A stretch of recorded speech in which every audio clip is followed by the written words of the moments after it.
Thank you, Bill. That was beautiful. Thank you, Allison, for that great meditation. And we're working on the quest this year. It's a book we're doing the classes meeting today. And so this week and the quest, the chapter was God First. And yesterday I was thinking about it, and because all week long, nothing was coming to me. I just, God first, God first. I really wasn't feeling God first. So it's really hard to talk about something when you're really not feeling it.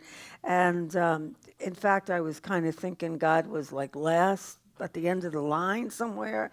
And so, when you forget to put God first, I don't know about you, I know for myself, I usually get into self-pity and all kinds of like negative stuff. And so instead of getting closer to God, you get further and further away from God. And so I thought, well, if I talk about God first, I'm just going to be a hypocrite because I wasn't feeling it. And I thought, I'm not going to go in here and tell everybody, oh, put God first, meditate, feel that you're one with the universe, you're one with the stars and all of this. And I just can't do that. If I'm not feeling, I can't do it. So I want to talk about how do we find God in the midst of a dark night of the soul. Because it's very easy to feel God when everything in your life is going really well. I can meditate, except if things are going crazy in my mind, and then it's hard for me to meditate. I mean, I sit there, but nothing is happening. And I've learned over the years that it's important to recognize where you're at and to work where you're at, as opposed to trying to work at a level that you're not at. And I actually discovered that the first time I discovered that, I was in a month-long silent retreat in Massachusetts. And one day, and I don't suffer from anxiety. It's not one of my issues. I have lots of issues, but thank God that's not one of them. But here I am in this silent, peaceful, fabulous setting. And I am all of a sudden just filled with anxiety. I mean, my heart is going. Now I'm somewhere where you can't talk to people. And there's really nothing to do with this thing that is coming up. It's just coming up and it's driving crazy. So I thought, well, I'll eat, right? Because food always makes you feel better. And the food at this place was phenomenal. And it was vegan, and I'm vegan, and it was really good. And so I thought I will just eat myself out of this anxiety, right? Well, after I ate as much as I possibly could put in my body, and I was still feeling anxious, I thought, well, I will walk. So they had thousands of acres of these woods at the center. And so I thought, well, I'll go out in nature and I'll walk in the woods because the woods always makes me feel so great. And I'm walking and I cannot get rid of this anxiety. I mean, it is like, and then this thought came to me to just go into the meditation hall and sit there and feel the anxiety. So I did that. I sat there in that meditation hall. There was no one else there at the time. And I just felt it. I just let that anxiety just kind of overcome me. And I just sat there, and an amazing thing happened, is it went away. I was trying to run away from it, but the answer was really to be in it, to allow myself to feel it and to go through it. Because when we try and escape our feelings, we're not really putting God first. We're putting our will first. I'm just going to do this, and if I do this, I'm going to get through this. And so it's finding God sometimes in the turmoil, in the dark night of the soul, in all of that, just feeling what you're feeling and being open and aware to see things maybe a little different. So I was going into the physical therapist's office this week, feeling, woe is me. I have this foot thing, woe is me. And there is the therapist working on a guy whose leg had been amputated. And it was like, what are you doing? You have a foot. One day you're going to be walking on that foot. Here's this guy, he doesn't have a leg, and then you think to yourself, well, I think I have to be in gratitude a little bit. So, gratitude is one way that we can get through that stuff by looking at things and finding things to be grateful for. And then, there's other things. One thing is, a prayer partner or somebody that you can talk to when you're going through something like this. Because sometimes we can't feel God, we can't put God first, but we talk to somebody and they show us another way. So last night I was really bad because I still didn't know what I was going to talk about today because I still was not feeling God first.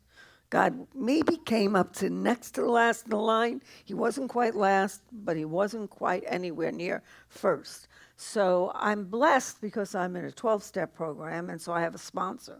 So I called my sponsor. It could be a prayer partner, it could be anybody, but that person that you can call and connect with when things aren't going right to help you see differently. Because sometimes when we're in it, we don't see things.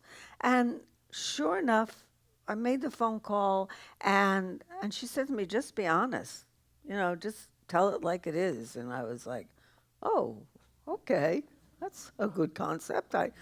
Maybe I'll try that. And so what's interesting is I woke up this morning and I still did not feel God first. And I still could not figure out how I was going to talk about this chapter and not be out of integrity of how I was feeling.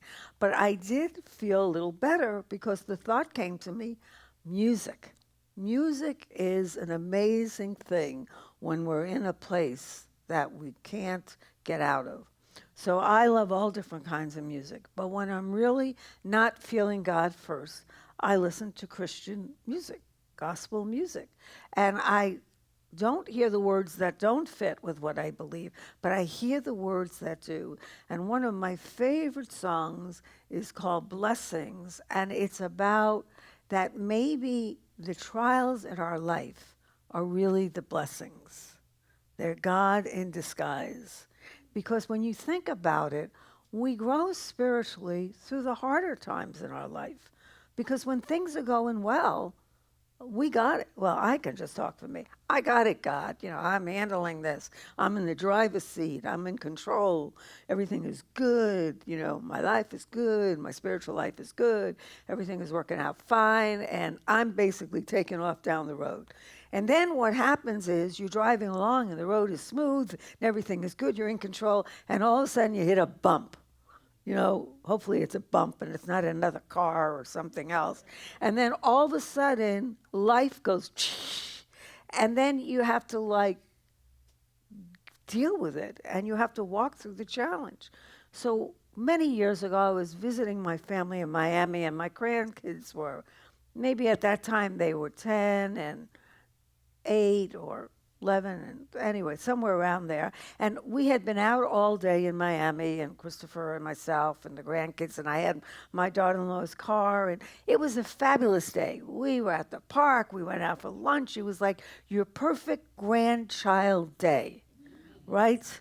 And if you have grandkids, you know what I mean. It's like everything is good, life is good, wonderful, and all that. And we're driving along, and I hit the car in front of me, and the car behind me hit me, and the car behind that hit them. And there I am in a 4-car collision. And all of a sudden, that wonderful grandchild day, first of all, they were freaked out. I was freaked out, worried that someone was hurt. And then I had to call to have someone get the kids so I could deal with all the stuff that you deal with after an accident. And my grandson, their brother, who was driving at the time, I called him, and he was so upset that I got into this accident that I felt even worse. So now I had guilt and shame on top of all that other stuff that goes with an accident and blaming yourself and all of that. So my older grandson took them, and I couldn't get a hold of Christopher, and he was in our car. And so I'm waiting for the police, and I'm just feeling like it's amazing how in one instant that perfect day became like, in my mind, the worst day in my life. Even though they weren't hurt, the fact of the matter is they were in my care, and they could have been hurt. And I am there waiting for the police, and it took the police a long time to get there. And I am in recovery. And the thought came, like, how am I going to go face my family? How am I going to go face their parents? I'm just a piece of garbage. I can't believe that this happened, because I kind of dozed off a little. And I was feeling so bad. And the thought came to me, I'm just going to go out and have a drink. And that I won't have to think about anything anymore. And thank God, see, if we do enough every day, God works in our life whether we feel it or not. We may feel that God is not there, but God is always there. And the thought came to me, pick up the phone and call somebody. Well, I had to call 4 people to reach a person to talk to. And it happened to be someone who also went to my church who was in Unity. So it was someone in recovery and someone in Unity. And it was actually the perfect person for me to talk to, because she combined the two and gave me what I needed in order to be able to handle what I had to handle afterward. And it's just amazing, because she was the last person I thought of, but she was the perfect person. So even if we are in a place where we can't put God first, if we are working in our lives doing things, making the effort to put God first, making the effort to grow spiritually, doing the things on a daily basis, whether we feel them or not, we'll have the intuitive knowing when we are in a place where it seems like God has forgotten us, or it seems like we have forgotten God, that we will have these thoughts, which is really God working on our life.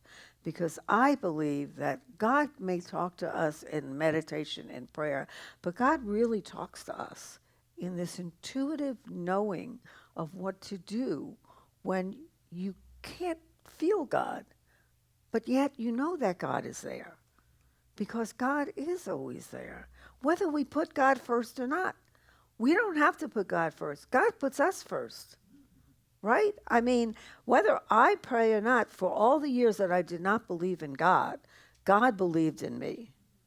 God was there protecting me when I would have told you on no uncertain terms there was no God. It was all a bunch of garbage. But God never gave up on me, because God puts us first. It's really not about us putting God first. It's about us knowing that God puts us first. And that happens in small ways. And it happens the most not when things are going great in our lives. It happens the most when things are going bad in our lives, when things aren't happening the way we want them. And yet God is there giving us messages, whether it be in the physical therapist's office, whether it be listening to a song, whether it be talking to a friend, whether it be just these little God moments that happen to us without us having to do anything. So my message is, it is the daily practice that does work, but it is knowing that God is always there, whether we believe God is not. And God truly shows itself in the difficult times. And the difficult times are the times that we begin to really feel that presence of God. Whether we're meditating, whether we're praying, whether we're doing all the stuff that we know we're supposed to do or not, God is there doing the stuff that God needs to do. So I invite you all to close your eyes for a moment and to take a deep breath. And to think of a time in your life when you felt like maybe God wasn't there. When it seemed like your prayers weren't answered. When it seems like your meditations were just an opportunity to take a nap or to do your shopping list. It certainly wasn't to connect. And then something happens, which appears to be something really negative. And then God speaks to you through a song, through a message, through something happening. And you realize it isn't about us seeking, but as us knowing that God seeks us, every single one of us, no matter how things may appear in our life. God is reaching out for us. And those messages can come in all sorts of ways. But that it is the difficulties in our life that often turn out to be the true blessings in our life.